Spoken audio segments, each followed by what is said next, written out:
Actually அந்த சந்திப்புங்கிறது வந்து இயல்பாக நடக்குது. பட் தவிர்த்திருக்கலாம்ங்கிறது என்னுடைய கருத்து. எப்போ பாரு அந்த அதுக்குள்ளாரையே போகிற மாதிரி அண்ணன் எடுத்திருக்க தமிழ் தேசிய கருத்தியலுக்கும் அவர் ரஜினிகாந்த் வச்சிருக்கிற அவருடைய மதவாத அரசியல் அதுக்கும் வந்து ஒரு துளி சம்பந்தம் கூட கிடையாது. ஒரு மேடைகள்ல நம்ம சீமான் பேசுறதை பார்க்குறோம். என்னையா சங்கீத இல்ல அதுதான் சொல்றேன். சுற்றி யாரை வச்சிருக்கிறோமோ அதனுடைய தாக்கம் வந்து நமக்கு இருக்கும். இப்ப ரவீந்திரன் துரைசாமிக்கும் நாம் தமிழருக்கும் என்ன சம்பந்தம்? சாட்டை துரைமுருகன்லாம் தயவு செய்து பேசாதீங்க. அதாவது அந்த கொள்கை பரப்பு செயலாளர்ன்ற அந்த பேச்சுக்கே அவர் ஊடகவியலாளர், பக்கா வியாபாரி. நான் ரொம்ப வெளிப்படையாக சொல்லணும் அப்படின்னா, சினிமாவில் மூழ்கி போயிருக்கு இந்த சமூகம்னு அண்ணனே மூழ்கி தான் போயிருக்கிறாருன்னு வேணும். ஏன்னா அரசியல் வேற, சினிமா வேற. உங்களுடைய சித்தாந்தம், உங்களுடைய கருத்தியல் வந்து மேன்மை அடையலாம், அடுத்த லெவல் போகலாமே தவிர்த்து அதுக்கு எதிராக போகக்கூடாது. நம்ம வந்து ஒரு தலைமையாக ஏற்றுட்டு இருக்கோம். 35 லட்சம் வாக்குகள் வந்து அவருக்கு சேர்ந்திருக்கு அப்படின்னா அவர் தலைமையை ஏற்று தான் அந்த வாக்குகள் போடப்பட்டிருக்கு. பொறுப்போடு அவர் வந்து பேசணும், நடந்துக்கணும். எப்படி உண்மை இல்லாமல் இருக்கும்? உண்மையிலே வந்து நாம் தமிழரை வந்து வீக்காக்குறது அவர் தான். வெளியே வரும் பயப்படுறாருன்னா வந்து அப்போது வந்து அது தவறான விடயங்களா தானே இருக்க முடியும். ஆமா, அது வந்துச்சுன்னா இப்போ எல்லாம் பேசிட்டு இருந்தாங்க, இந்த திருச்சி சூர்யாலாம் பேசிட்டு இருந்தாங்க. என்ன சொல்லி வெளில வந்துச்சுன்னா முடிஞ்சிச்சு அப்படின்னாங்க. ஹீ இஸ் ஆக்சுவலாக உண்மையிலே வந்து நாம் தமிழரை உடைக்கும் சக்தி அவர் தான். அவங்க மாறுவாங்கன்றதுல எனக்கு பெரிய நம்பிக்கை கிடையாது. இப்போ இருக்கிறது கண்டினியூ ஆச்சுன்னா இருக்கிற 35 குறையுங்கிறது தான்.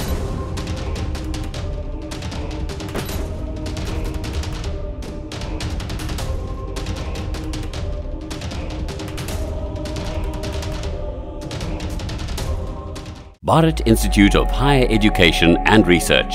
உலகத் தமிழர்கள் அனைவருக்கும் வணக்கம். நான் உங்கள் ஜபீர் செந்தமிழ். இது அக்காட் வாய்ஸின் கருத்தும் களமும் நிகழ்ச்சி. இன்று நம்முடன் இணைந்திருக்கிறார் தமிழ் தேசிய செயற்பாட்டாளர் இனியவள் ரஜினி அவர்கள். வணக்கம். வணக்கம். நலமா இருக்கீங்களா? நல்லா இருக்கேன். நீண்ட நாள் வச்சு உங்களை சந்திச்சு பார்த்துருப்பீங்க. நாம் தமிழர் கட்சியினுடைய ஒருங்கிணைப்பாளர் சீமான் அவர்கள் வந்து ரஜினியை சந்தித்த சந்திப்பு இதுதான் இப்போது பேசு பொருளாக இருக்கு. விஜய்க்கு ஆதரவாக ஒரு மனநிலையை எடுத்தார். பின்பு வந்து எதிரி மேடைகள்லேயே சொன்னார், நீ ஒன்று வலதுபுறம் நில்லு இல்லை இடதுபுறம் நில்லு, நடுவில் நின்றா வந்து லாரி வந்து அடிபட்டுருவா அப்படின்ற வார்த்தைகள்லாம் பயன்படுத்தி அது நிறைய கண்டனங்களுக்கும் உள்ளாச்சு. இதையெல்லாம் ஒரு பக்கம் வச்சுக்கிட்டு விஜயினால் தன்னுடைய ஓட்டுக்கள் சரியும் என்பதனால் ரஜினியை சந்தித்தார் சீமான் அவர்கள்ன்ற ஒரு பேச்சு போது. இந்த சந்திப்பை நீங்க எப்படி பாக்குறீங்க? ஆக்சுவலி இந்த சந்திப்புங்கிறது வந்து இயல்பாக நடக்குது. நம்ம அதை ஒரு பெருசாக எதுவுமே நம்ம இப்போ யோசிக்கல. பட் தவிர்த்திருக்கலாம்ங்கிறது என்னுடைய கருத்து. ஏன்னா இப்போ ஏற்கனவே ஒரு கான்ட்ரவர்சி, இப்போ தான் விஜயோட கான்ட்ரவர்சி முடிஞ்சது. இது முடிஞ்ச உடனே அடுத்தது ஒரு கான்ட்ரவர்சி. இது எப்போ பாரு அந்த அதுக்குள்ளாரையே போகிற மாதிரி. ஏன்னா இன்றைக்கி வந்து வெளிச்சம் நமக்கு வந்து நல்லாவே இருக்குது. இந்த மாதிரி கான்ட்ரவர்சியில் போய் தான் வந்து வெளிச்சத்தை பெறணுங்கிற அவசியம் கிடையாதுங்கிறதுனால இது நான் வந்து ஏன்னா அண்ணன் எடுத்திருக்க தமிழ் தேசிய கருத்தியலுக்கும் அவர் ரஜினிகாந்த் வச்சிருக்கிற அவருடைய என்ன சொல்கிறது மதவாத ஆன்மீக அரசியல் நான் சொல்ல மாட்டேன், மதவாத அரசியல் அதுக்கும் வந்து ஒரு துளி சம்பந்தம் கூட கிடையாது. அதனால அது அவசியம் இல்லை அப்படிங்கிறது தான். படம் நல்லா இருக்குன்னா படம் நல்லா இருக்குன்னு சொல்லிட்டு போங்க. ஒரு அறிக்கை எல்லாத்துக்கும் விடுறீங்களா? அந்த மாதிரி ஒரு அறிக்கையை விட்டுட்டு முடிச்சுட்டு போயிட்டே இருக்கலாம். இந்த சந்திப்புங்கிறது எதுக்குன்னு நமக்கு தெரியல. அந்த சந்திப்பு முடிச்சுட்டு வந்த உடனே சங்கினா நண்பன் சொல்லும் போது நமக்கு ஒரு பெரும் கோபம், ஒரு பெரும் ஆத்திரம். அடுத்த கேள்வியினுடைய அதுவாக தான் இருந்தது. இந்த சந்திப்பை வந்து நம்ம பேசாமல் கூட கடந்திருக்கலாம், வெறும் சினிமா சந்திப்பு அப்படின்னு இருக்கலாம். ஆனால் உடன் போனவர் வந்து அரசியல் விமர்சகர் ரவீந்திரன் துரைசாமி. இது ஒரு பக்கம் இருந்தாலும் கூட சந்திச்சதுக்கு அப்புறம் நாங்கள் அரசியல் பேசணும் அப்படின்றத நேரடியாக பத்திரிகையாளர் சந்திப்பில் சொல்லியிருந்தாரு. சங்கினா வேற ஒன்றும் இல்லை, நண்பன் அர்த்தம் அப்படின்னாரு. ஒரு மேடைகள்ல நம்ம சீமான் பேசுறதை பார்க்குறோம். என்னையா சங்கீத இல்லை அதுதான் சொல்றேன். எப்பவுமே வந்து நம்மை சுற்றி யாரை வச்சிருக்கிறோமோ அதனுடைய தாக்கம் வந்து நமக்கு இருக்கும்.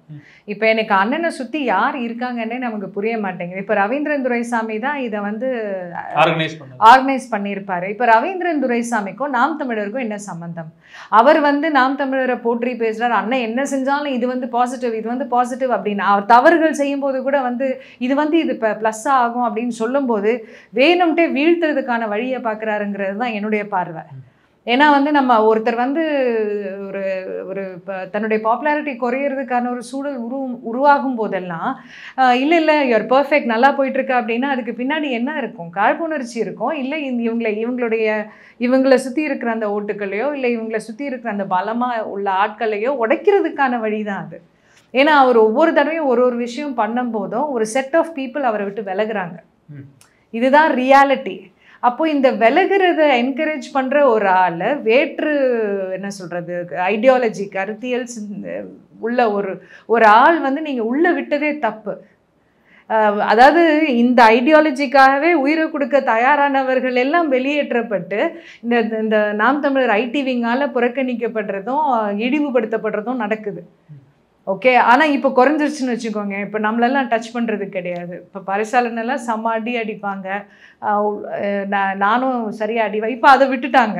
நம்ம என்ன திருப்பி குரல் கொடுத்துட்ருக்கோம். யார் அடிக்கிறேன்னு நினச்சிட்டு நீங்கள் வந்து அடிக்கிறீங்க? ஏன்னா நான் வந்து உங்களுடையவள் தான். நம்ம நீங்கள் எடுத்திருக்கும் பாதை வந்து கருத்தியல்ல 100% உடன்படுறேன் நான். நீங்கள் எடுக்கும் பாதை இருக்குது பாருங்க, ஒருத்தரை அடிச்சு அதுதான் வந்து நம்மளால் ஏற்றுக்க முடியாது. இன்னொன்று, ஒருத்தரை புறக்கணித்து ஒருத்தரை விலக்கி ஒரு அரசியல் பண்ணணும்னு நினைக்கிறத விட முட்டாள்தனம் எதுவும் கிடையாது. அப்போது அந்த கருத்தியல் சம்மந்தமே இல்லாத ஒருத்தரை வந்து நீங்கள் கூட வச்சுட்டு அவர் எழுப்புக்கு நீங்கள் போகிறீங்க அப்படின்னா உங்களை நாங்கள் எப்படி நம்புறதுங்கிற ஒரு கேள்வி இருக்குல்ல. அதையும் தாண்டி பார்த்தீங்க அப்படின்னா இவர் ஒரு பக்கம் இந்த மாதிரி சொதப்பல்னா அவருடைய ஐடி விங்கும் சரி, அவரை ஃபாலோ பண்ணுற எல்லாருமே என்ன சாட்டை துரைமுருகன்லாம் தயவு செய்து பேசாதீங்க. அதாவது அந்த கொள்கை பரப்பு செயலாளர்ன்ற அந்த பேச்சுக்கே அவர் ஊடகவியலாளர், அதுவும் வந்து வியாபாரி, பக்கா வியாபாரி. இன்னைக்கு ஒன்று பேசுவாரு, நாளைக்கு ஒன்று பேசுவார், அதையே வந்து எதிர்த்து பேசுவார். விஜய் இது ரஜினிகாந்த் பேசாத பேச்சா இன்னைக்கு பார்த்தா அப்படியே ஒரு சூழ்நிலை மாறணும்னு அது வந்து சரியான ஒரு இது கிடையாது. எந்த நேரத்துக்கு என்ன பண்ணுமோ அந்த மாதிரி அது உடைக்கிற வேலையை தான் பார்க்கும். அதனால எனக்கு அவர் பக்கமே நான் திரும்ப விரும்பலை. மற்றபடி பார்த்தாலும் வந்து யோசிக்காம விஜய் வர்சஸ் அஜித்தை கொண்டு வந்துட்டாங்க. அதுக்கப்புறம் ஆல் திஸ் கன்ஃபியூஷன் வந்து அன்னெசரி. எதுக்கு? நம்ம கருத்தியல் என்ன? இன விடுதலை நோக்கி போகிறதுக்கு நம்ம என்ன செய்யணுங்கிறது தானே நம்ம யோசிக்கணும். நமக்குள்ளாரே அடிச்சுக்கிட்டு இருந்தால் இப்படி எல்லா ரசிகர்களாக, அதாவது நான் ரொம்ப வெளிப்படையாக சொல்லணும் அப்படின்னா, அண்ணன் வந்து பேசுகிறாரு சினிமாவில் மூழ்கி போயிருக்கு இந்த சமூகம்னு, அண்ணனே மூழ்கி தான் போயிருக்கிறாருன்னு வேணாங்க. விஜயுடைய இந்த வருகையை பார்க்குறோம், அதுக்கப்புறம் சீமான் அவர்களுடைய நடவடிக்கையை பார்க்குறோம். சிவகார்த்திகேயனுடைய சந்திக்க போகிற நேரடியாக சிவகார்த்திகேயனுடைய அமரன் படம் நல்லா இருக்குது அப்படின்னு சொன்னால் நேரெதிராக வந்து இராணுவத்தை எதிர்த்து, இந்திய இராணுவத்தை எதிர்த்து பேசக்கூடியவர் சீமான் அவர்கள். அந்த படத்தை அதுதான் ரொம்ப தெளிவாக சொல்கிறேன். அண்ணனே திரைப்பட முகத்தில் தான் இருக்கிறாரு. திரை நடிகர்களை வந்து தூக்கி வைக்கிற ஒரு மனநிலையில தான் இருக்காரு. அவர் தன்னை பரிசீலித்து கொள்ள வேண்டும். ஓகேவா? ஏன்னா அரசியல் வேற, சினிமா வேற. விஜய் வந்து ஒரு வீடியோ கூட இருக்கு, எடிட் பண்ணி போட்டிருந்தாங்க. என்னன்னா, சினிமா வந்து சினிமாவா பாருங்க, அரசியலா பார்க்காதீங்க. அதே வந்து அவருடைய மாநாட்டில் என்ன சொல்றாரு, சினிமாவில் இருக்கிறது கலாச்சாரம் இது அதுன்னு பெரிய ஒரு டயலாக் கொடுக்குறாரு. எவ்வளோ முரண்பட்ட ஒரு கருத்து. ஒரு மனிதனுக்கு எப்படி, அதாவது நீங்கள் மேன்மை அடையலாம், உங்களுடைய சித்தாந்தம் உங்களுடைய கருத்தியல் வந்து மேன்மை அடையலாம், அடுத்த லெவல் போகலாமே தவிர்த்து அதுக்கு எதிராக போகக்கூடாது. எதிராக போறீங்கன்னா யூஆர் இன் அ கன்ஃபியூஸ்டு ஸ்டேட்டுன்னு அர்த்தம். அந்த நிலையில் தான் சீமான் அவர்கள் இருக்கிறாரா? அவர் ஆக்சுவலி வந்து ஒரு படி நிலையா மேலே தான் போயிட்டு இருந்தாரு. இப்போ லேக் ஆகுறாரு அவர். இப்போ என்னன்னா, இந்த திரை கவர்ச்சியை வச்சு நம்ம அரசியல் பண்ணலாம்னு நினைக்கிற ஒரு இடத்துக்கு அவர் வந்துட்டாரோங்கிற அச்சம் நமக்கு வருது, ஒரு பயம் வருது. ஏன்னா பாருங்களேன், சிவகார்த்திகேயனை போய் கட்டி பிடிக்கிறாரு. இப்போ நான் கூட ஒரு ட்விட்டரில் ஒன்று போட்டிருந்தேன், அட்லீஸ்ட் ரஜினிகாந்தோட நிற்கும் போது ஒரு பாடி லாங்குவேஜ் மாறுச்சுன்ட்டு. ஏன்னா ஆனாலும் வந்து எல்லாரும் சொன்னாங்க இல்லை கையை கட்டி நின்றுட்டு இருந்தாரு அப்படின்னு. அது ஓகே, பெரியவங்களுக்கு கொடுக்குற மரியாதை, அது பெருசாக நம்ம எடுத்துக்க வேண்டாம். ஆனால் அவர் போய் எம்ப்ரேஸ் பண்ணலங்கிறதே எனக்கு ஒரு ஓகே, ஒரு படி பெட்டர் ஆகிட்டார் அப்படின்னு தான் நினைப்பேன். நீங்கள் அவசியம் கிடையாது. நடிகர்கள் தொழில் செய்பவர்கள். நான் எப்படி ஒரு தொழில் செய்கிறேனோ எனக்கு ஊடக வெளிச்சம் கிடையாது. என்னுடைய தொழிலுக்கு இப்போ நிறைய நேரம் வந்து நீங்கள் தொழில் பண்ணுறீங்களா, இதுதான் நீங்கள் பண்ணுறீங்களா, இவ்வளோ பண்ணுறீங்களான்னு கேட்பாங்க. பட் அது வெளியே வராது. என்னுடைய முகம் வந்து வெறும்னே ஒரு தமிழ் தேசிய ஒரு சிந்தனையாளரானா வெளியில் தெரியுது. ஆனால் எவ்வளோ தெரியணுமோ அவ்வளோதான். அதே மாதிரி சினிமான்ற போது நிறைய தெரியுது. அதுக்காக அவங்க வந்து கருத்தியல்வாதிகளா, இல்லை வந்து தமிழினத்தை வழி நடத்தக்கூடியவர்களா, இல்லை அவங்க ஃபாலோவர்ஸ் வந்து உடனே நம்மளை ஃபாலோ பண்ணுவாங்கன்னு நம்ம நினைக்கிறது எவ்வளோ ஒரு ஒரு என்ன சொல்கிறது, அறிவற்றத்தனம் தான் சொல்லுவேன் நான். அறிவின்மை தான் சொல்லுவேன். அதை காரணம் என்ன, நாம் தமிழரில் வந்து சேர்ந்த ஒருத்தருமே வந்து கருத்தியலுக்காக வந்து சேர்ந்தவங்க. அண்ணன் டெலிவரி ஆஃப் ஸ்பீச் இருக்கு பாருங்க, அந்த எமோஷன்ஸை கரெக்டாக வெளியில் கொண்டு வந்தார். அப்போ இந்த 15 வருடத்தில் வந்து அவருடைய எஃபர்ட்ஸ் அண்ட் எக்ஸிபிட்டிங், எதை எப்படி சொல்லணுமோ அதை கரெக்டாக சொல்லி கிட்டத்தட்ட வந்து ஒரு படை திரண்டு இருக்கு. உணர்வில் பூடமாக சேர்த்த படை உணர்வு. அதே மாதிரி என்ன சொல்றது, இனம், என்னுடைய ரத்தம் என்னுடைய உறவுகள்ன்ற அந்த ஒரு பாண்டிங் வந்தது பாருங்க. அது வந்து அவ்வளோ பெரிய விஷயம். இன்னைக்கு அதை பார்த்து தான் வந்து ஆரியர்களும் திராவிடர்களும் பயப்படுறாங்க. யோசிச்சு பாருங்களேன், அவங்க வந்து நம்ம கருத்தியல் அடிக்கவே இல்லை, கருத்தியல் அடிக்கவே இல்லை. நம்மளுடைய சொந்த வாழ்க்கையை, நம்ம பர்சனல் லைஃப்பை, இல்லை நம்ம ஏதாவது ஒரு வார்த்தை தவறாக சொல்லிட்டோன்னா அதை மட்டும்தான் வந்து பிடிச்சிட்டு பெருசாக எடுத்துக்கிட்டு இருக்காங்க.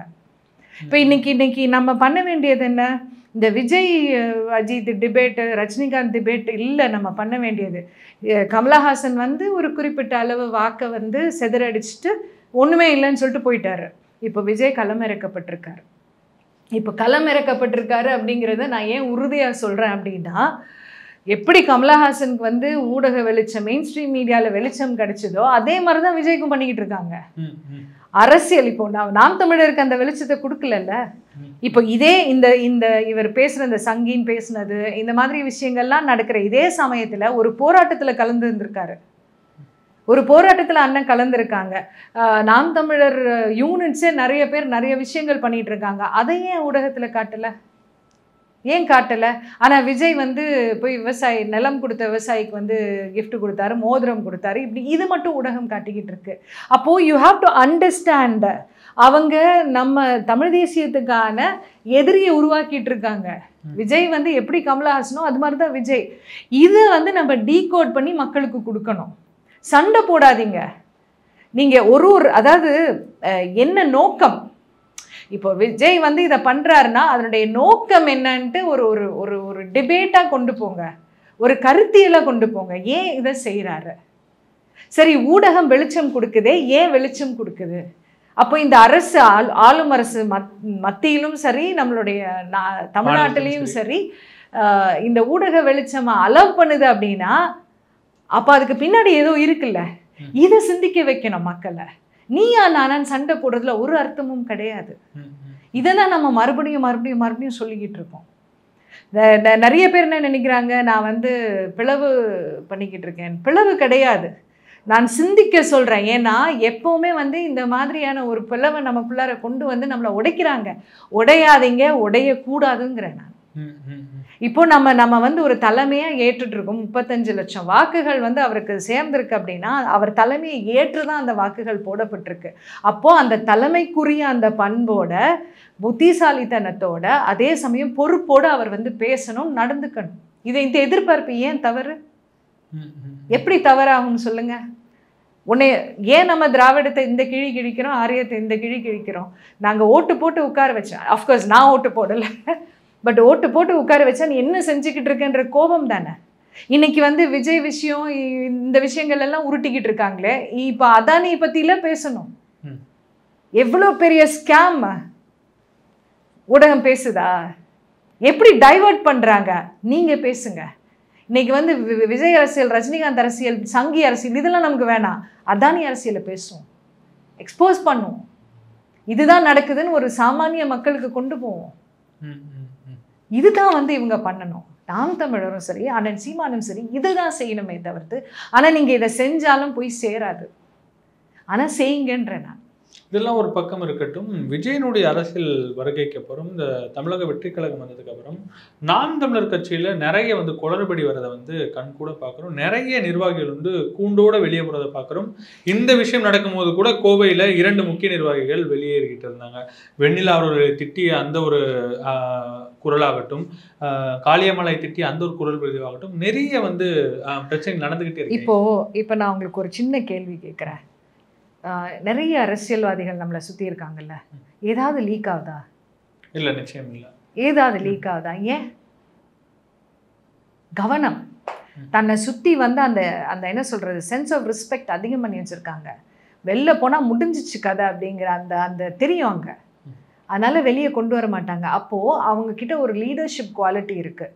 அது தவறான லீடர்ஷிப்னாலும் அந்த லீடர்ஷிப் குவாலிட்டி இருக்குது. இல்லை இல்லை, எத்தனை விஷயங்கள் வெளியில் வரும். அவன் வந்து நான் இதை விட்டேன்னா என்ன ஆகும் தெரியுமா, இதை வெளில விட்டேன்னா என்ன ஆகும் தெரியுமா. அதுக்காக வந்து அவர் செய்ததெல்லாம் சரி நான் வந்து மறைக்கணும்னு நான் சொல்லலை, நான் மறைக்கணும்னு சொல்லலை. அதனால தான் எப்போவுமே சொல்லுவேன், நம்மளுடைய செயல்கள், நம்மளுடைய சொற்கள், நம்மளுடைய எல்லாமே வந்து ஒழுக்கம் சார்ந்ததாக இருக்கணும். அது வெளியில் போனாலும் நமக்கு பிரச்சனை இல்லைங்கிற ஒரு இடத்துல தான் நம்ம இருக்கணும். சரி, தவறி நம்ம மனிதர்கள் தான். நம்ம இப்போ வெளியே வரும் பயப்படுறாருன்னா வந்து அப்போது வந்து அது தவறான விடயங்களாக தானே இருக்க முடியும். ஆமாம், அது வந்துச்சுன்னா இப்போ எல்லாம் பேசிகிட்டு இருந்தாங்க, இந்த திருச்சி சூர்யாலாம் பேசிகிட்டு இருந்தாங்க, என்ன சொல்லி வெளில வந்துச்சுன்னா முடிஞ்சிச்சு அப்படின்னாங்க. அப்படி என்ன வச்சிருக்கீங்க? ஏன் அந்த சூழலுக்கு உங்களை தள்ளிக்கிறீங்க? நீங்க பேசும் கருத்தியலுக்கும் நீங்க பேசுற அந்த அந்த லீக்ஸுக்கும் எதனா சம்பந்தம் இருக்குதா? அப்படி நேரெதிராக தான் இருக்கு. சம்பந்தம் இல்லைல்ல. அப்போ அது ஒரு ஒரு ஒரு சலிப்பை உருவாக்கும் இல்லையா? நம்ம மேடைகளில் பேசும்போது ஒரு பேச்சும் வந்து தனிப்பட்ட ரீதியில் தனி பேச்சும் தான் சீமான் அவர்கள் பேசுகிறாள். இப்போ என்ன சொல்றாங்க, நாம் தமிழரை விட்டு வெளியில வரவங்க அத்தனை பேரும் துரோகிகள்ன்றாங்க. அது எப்படி அத்தனை பேரும் துரோகிகளா இருக்க முடியும்?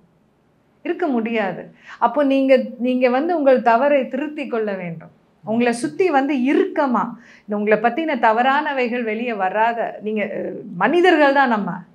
ஆமாம், இப்போ என்னை பற்றி ஒரு வீடியோ ஒரு தப்பாக வருது, இல்லை ஒரு ஆடியோ தப்பாக வருது அப்படின்னா அந்த நேரம் நான் என்ன மனநிலையில் இருந்தேன்னு தெரியல, பேசிட்டேன், என்னை மன்னிச்சிருங்க, இனி இது நடக்காமல் பார்த்துக்கிறேன்னு சொன்னால் அடுத்த இடத்துக்கு நம்மளை மக்களே வந்து நம்மளை கொண்டு போயிடுவாங்க. இட்ஸ் ஓகேன்னுவாங்க.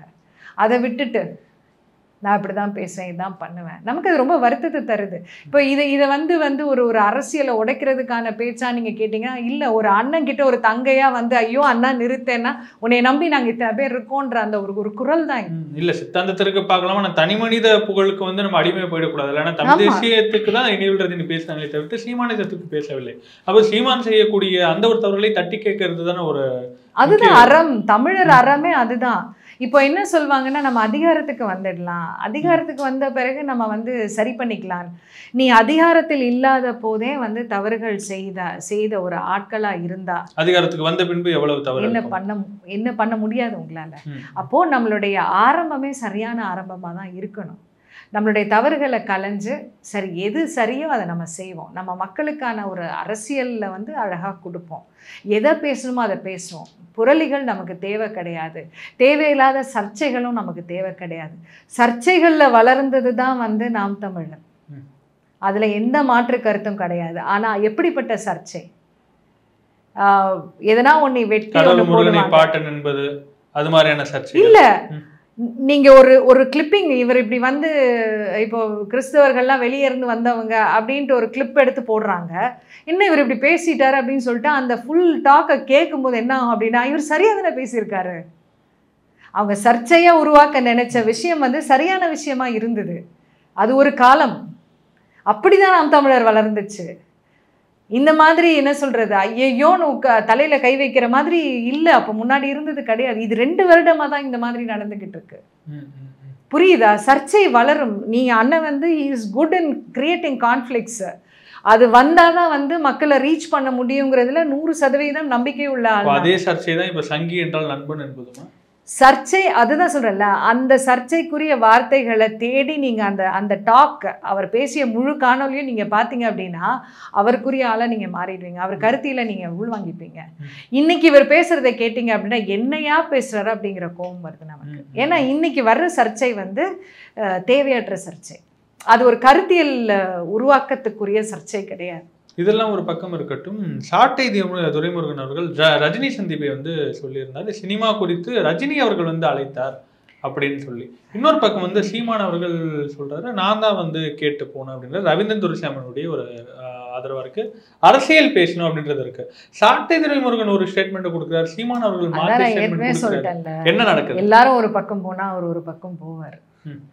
எனக்கு உண்மையிலேயே அவரை பத்தி பேசுறதுக்கான ஹீ இஸ் ஆக்சுவலாக உண்மையிலே வந்து நாம் தமிழரை உடைக்கும் சக்தி அவர் தான்.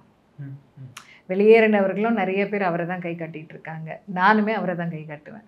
எனக்கே அவர் தான் கை கட்டுவேன். வருகிற நிறைய காணொளிகள் வந்து வெளியே வரதுக்கு காரணமும் அவர் தான் வருது. இது நான் உண்மையில உண்மைதான். எப்படி உண்மை இல்லாமல் இருக்கும்? அவருடைய மொபைல் தான் வெளியில் இருக்குன்னு சொல்கிறாங்கல்ல, அவருடைய மொபைல் தான் மாட்டி இருக்குன்னு சொல்கிறாங்கல்ல, அப்போ எங்கேருந்து வரும்? He weekends. உண்மையிலே வந்து நாம் தமிழரை வந்து வீக்காக்குறது அவர் தான். இது இது ஏன் அண்ணனும் வந்து ப்ரொடெக்ட் பண்ணுறாருன்னு தெரியல. ஏன் வந்து அதுக்கு ஒரு முற்றுப்புள்ளி வைக்காமல் தொடர்ச்சியாக்கிட்டு வராருன்னு தெரியல. இதெல்லாம் ஒரு பக்கம் இருக்கட்டும். நாம் தமிழரை விட்டு போன அடுத்த கட்சிகள் தொடங்கிய திரு வெற்றிக்குமரன் அவருடைய மாநாடு நடக்க போது நீங்களும் கூட போக போறீங்க. ஒருவேளை வெற்றிக்குமரனுடைய கட்சி தொடங்கி ஒரு குறிப்பிட்ட வாக்கு சதவீதம் அவருக்கு இருக்கிறது என்றால், தமிழ் தேசியத்தை நம்பக்கூடியவர்கள் சீமானுக்கு மாற்றாக கட்சியாக வெற்றிக்குமரன் நினைத்தால் கூட்டணி போவதற்கான ஒரு வாய்ப்பு இருக்கிறதா? இல்லை சீமான் போன்று தனித்து தான் நிற்பாரா வெற்றிக்குமரன் அவர்கள்? அவங்க என்ன பண்ண போறாங்கன்றது எனக்கு தெரியாது. நான் வெற்றிக்குமரனுடன் நிற்கிறது வந்து கூட ஒரு அக்கா நிற்கிறது தான். எனக்கு ஒரு தம்பி, எப்படி நான் சீமான் எனக்கு ஒரு தங்கையா நிக்கிறேனோ அது மாதிரி வெற்றி, புகழ், தனசேகர் ஆதரவு ஒருத்தருக்கு தானே. அப்போ இனியுள்ளதனுடைய ஆதரவு சீமான் அவர்களுக்கு. என்னுடைய கனவுன்னு ஒன்று இருக்குல்ல, அவங்க என்ன நினைக்கிறாங்கன்னு தெரியாது. பட் எனக்குன்னு ஒரு கனவு இருக்கு. என்ன அப்படின்னா, இன்றைக்கு பொழுதுக்கு வந்து எல்லாம் தனிச்சு நின்னெல்லாம் வந்து நம்மளால வாக்குகள் பெற முடியாது. ஒரு ஒருங்கிணைப்பு தேவை. அத்தனை தமிழ் தேசிய சக்திகளும் ஒருங்கிணைய வேண்டும். அப்போ அந்த இடத்துல ஒருங்கிணைந்து நம்ம வந்து ஒரு வெற்றியை அடைஞ்சிட்டோம்னா, அதுக்கப்புறம் தான் வந்து எப்படி திமுகவுக்கு ஒரு அதிமுக உருவாச்சோ அது மாதிரி நாம் தமிழருக்கு இன்னொரு என்ன சொல்கிறது, இன்னொரு கட்சி உருவாகும்.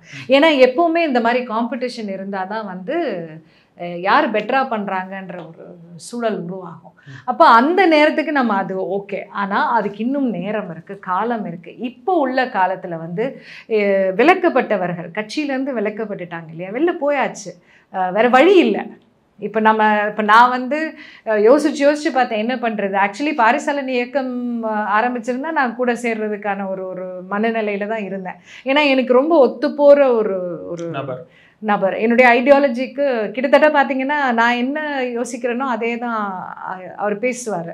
அப்போ நமக்கு அது ஒரு பட் என்ன அப்படின்னா, அந்த நேரம் இன்னும் பண்ணாத போது அவருக்கு வயசு இருக்குது, எனக்கு வயசு இல்லை. அந்த ஒரு காரணத்துக்கு தான் சரி நம்ம ஒரு அமைப்பை ஆரம்பிப்போம் அப்படின்னு சொல்லிட்டு மீள்வோம் மீட்போம். பாரிசாலன் அவர்கள் தனியாக ஓட்டரசியலுக்கு வருவதான வாய்ப்பு இருக்கு அப்படின்றீங்க? பாரிசாலன் எனக்கு ஓட்டரசியலுக்கு வருவாராங்கிறது தெரியல. அதுக்கான ஒரு ஏன்னா பாரிசாலனுமே சமரசம் செய்யக்கூடியவர் கிடையாது. ஓட்டரசியலுக்கு வந்தீங்கன்னா ஏதோ ஒரு இடத்துல நீங்கள் சமரசம் செய்ய வேண்டியவர்களாக மாறிடுறீங்க. அதனால தான் மணியரசன் ஐயாலாம் வந்து ஓட்டரசியலுக்கு வர்றதில்லை.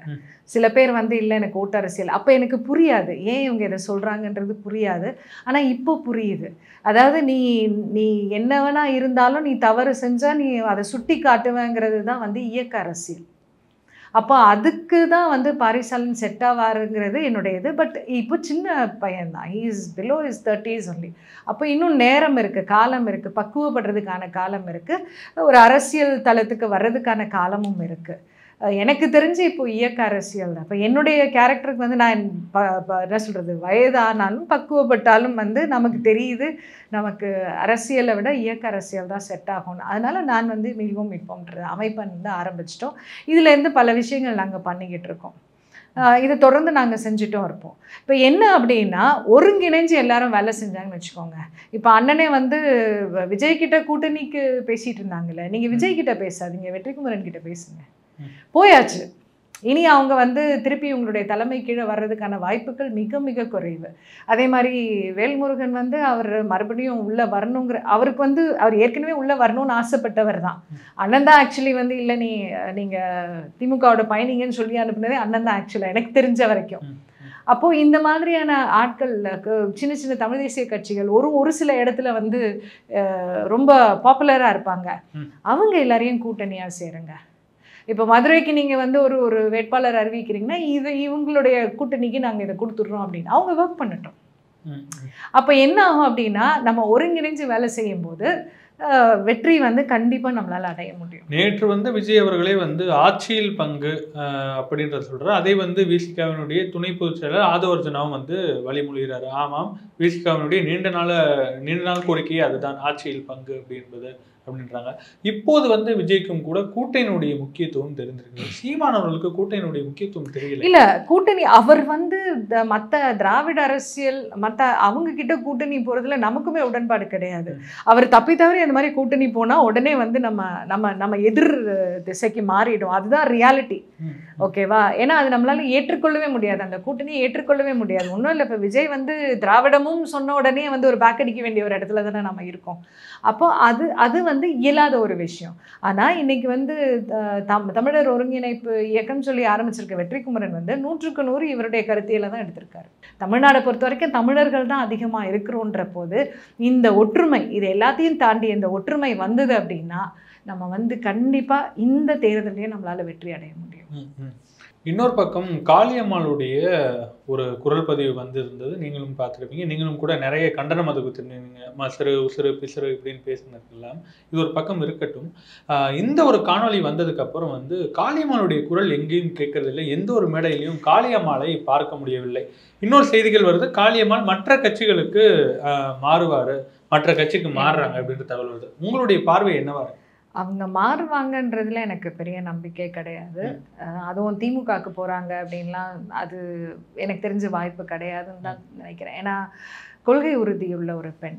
இப்போ இயல்பாக வந்து ஒரு நம்ம வீட்டிலே பார்த்துருப்போம், சில பெண்களை வந்து நீங்கள் என்ன சொன்னாலும் அவங்க பொறுத்துட்டு போயிடுவாங்க. ஆனால் சில பெண்கள் வந்து how can you அப்படின்ற ஒரு எதிர்ப்பு குரலை எழுப்புவாங்க.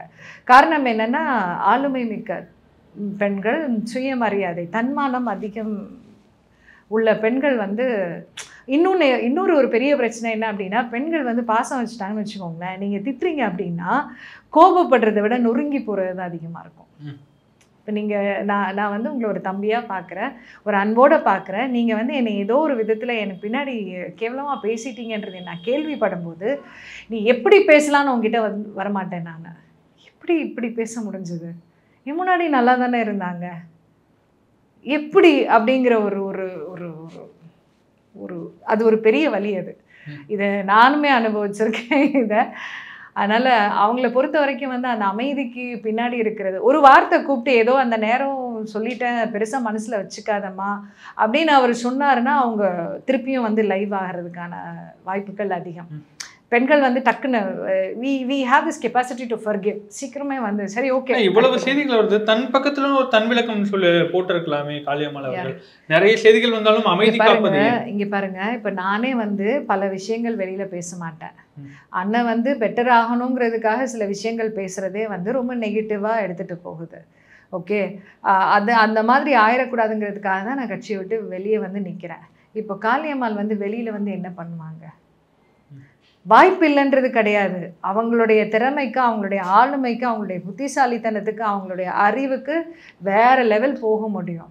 ஆனால் அவங்க இன்னும் உள்ளே இருக்காங்க அப்படின்னா தமிழ் மக்கள் மீது அவங்க வச்சிருக்கிற பாசம் தான் நான் நம்புகிறேன். என்னுடைய மக்கள் என்னை நம்பிக்கையோடு வச்சுருக்காங்க. எனக்கு இந்த ஒரு அங்கீகாரத்தை கொடுத்துருக்காங்க. இந்த கட்சியுமே எனக்கு இந்த அங்கீகாரத்தை கொடுத்துருக்காங்க, அண்ணனுமே இந்த அங்கீகாரத்தை கொடுத்துருக்காங்க. அதனால் பொறுமையாக இருக்கலான்ற அந்த பொறுமையாக தான் இருக்கணுங்கிறது என்னுடைய கணிப்பு. வெண்ணிலா அவர்கள் குறித்த ஒரு ஆடியோ வந்தது.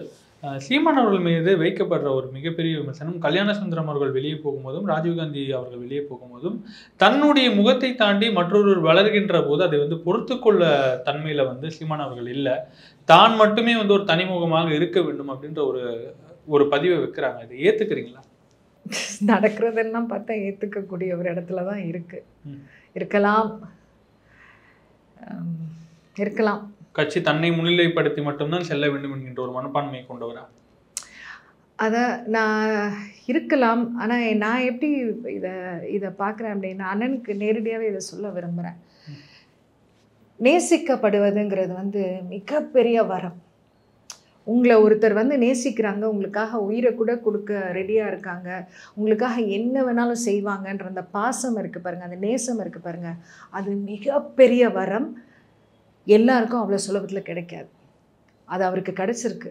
இன்றைக்கி எனக்கு அவர் மீது கோபம் இருந்தாலும் வெறுப்பு கிடையாது. இது இப்போ நான் வந்து என்ன சொல்கிறது, என்னுடைய பார்வையிலேருந்து நான் எப்படி பார்க்குறேன் அப்படின்னா, மற்ற எல்லார்கிட்டனும் அதை தான் பார்க்குறேன். அதே மாதிரி நாம் தமிழர் தம்பிகள் முட்டு கொடுக்குறாங்க பாருங்கள், நிறைய முட்டு கொடுக்குறாங்க பாருங்கள். அவங்க அந்த முட்டு கொடுக்கறதுக்கு பின்னாடி பயம் தான் நிறையா இருக்குது. ஐ see it as fear. அந்த பயம் எதுக்கான பயம் அப்படின்னா, ஐயோ கஷ்டப்பட்டு நம்ம இவ்வளோ தூரம் வந்துட்டோமே, இப்போ இவங்கெல்லாம் வந்து புது கட்சிங்கிறாங்க, அண்ணனை எதிர்த்து பேசுகிறாங்க, அண்ணனை இப்படி சொல்கிறாங்க, ஒருவேளை வந்து பின்னாடி அடைஞ்சிருவோமோன்ற அந்த பயம் தான் வந்து முட்டு கொடுக்க வைக்கிது. நான் என்ன சொல்வேன்னா, பயப்படாதீங்க, பயப்படாதீங்க. நம்ம வீட்டில் ஒருத்தர் தவறு செய்கிறாங்க அப்படின்னா, இது தவறு, இந்த வழியை நீங்கள் எடுக்கக்கூடாதுன்னு நம்ம சொன்னால் அவங்கள விட்டுடுறதுன்னு அர்த்தம் கிடையாது, அவங்க வீழ்ந்துருவாங்கன்னு அர்த்தம் கிடையாது. அவங்க தன்னுடைய பாதையை சரி பண்ணிக்கிட்டு நடக்க ஆரம்பிப்பாங்க. அந்த பார்வை தான் நம்ம பார்க்கணும். நம்ம ஒற்றுமையாக நம்ம வந்து இதை செய்தோம் அப்படின்னா, அவர் இதுவரைக்கும் நடந்த அந்த பாதையை வந்து மீண்டும் வந்து இன்னும் வலிமையாக நடக்க வைக்கிறதுக்கான ஒரு வழியை நம்ம உருவாக்க முடியும். அப்போது இனி பிறக்கும் அந்த தமிழ் தேசிய அரசியல், அந்த என்ன சொல்கிறது, அந்த வெற்றி வந்து நமக்கு உண்மையிலேயே பலனை தரும். ஆனால் இன்னைக்கு இருக்கிற மாதிரியே இன்னைக்கு இருக்கிற மாதிரி இருந்தால் வெற்றி வாய்ப்பே கிடையாதுங்கிறது தான் என்னுடைய பிலீஃப். இப்போ இருக்கிறது கண்டினியூ ஆச்சுன்னா இருக்கிற 35 குறையுங்கிறது தான். இல்லை மிஞ்சி போனால் ஒரு 2% ஏறும், இல்லைன்னா அதுக்கு மேலே ஏறாது. இப்போ வேற இந்த கட்சிகள், தனி கட்சிகள்லாம் ஆரம்பிக்கிறதுனால அங்கேயும் கொஞ்சம் போகும். இப்போ விஜய் ஒரு பக்கம் ஒரு பெரிய பிரச்சனையை உருவாக்குவாங்க, மற்றவர்கள் வேற்றெண்ணத்தவர்கள் வந்து வேறு மாதிரி. இதில் நிறைய ட்ராமாஸ் போயிட்டுருக்கு. அப்போது இதையெல்லாம் தாண்டி அண்ணன் சிந்திக்க வேண்டியது, இத்தனை மக்கள் என்னை நேசிக்கிறாங்க, கண்மூடித்தனமாக முட்டு கொடுக்கறது கூட ரெடியாக இருக்காங்க, இவங்களுக்கு நான் செய்ய வேண்டியது என்ன அப்படின்னா, இந்த கருத்தியருக்கு உண்மையாக இருக்கிறது. அவர் அதை செய்யணும், அவர் வந்து அதை யோசிக்கணும். ஏன்னா இது மிகப்பெரிய வரம். இதை நீங்கள் தவற விட்டுட்டீங்கன்னு வச்சுக்கோங்க, வரலாறு உங்களை மன்னிக்காது. கருத்துக்களை பகிர்ந்து நேரத்தை பகிர்ந்தமைக்கு நன்றி. நன்றி.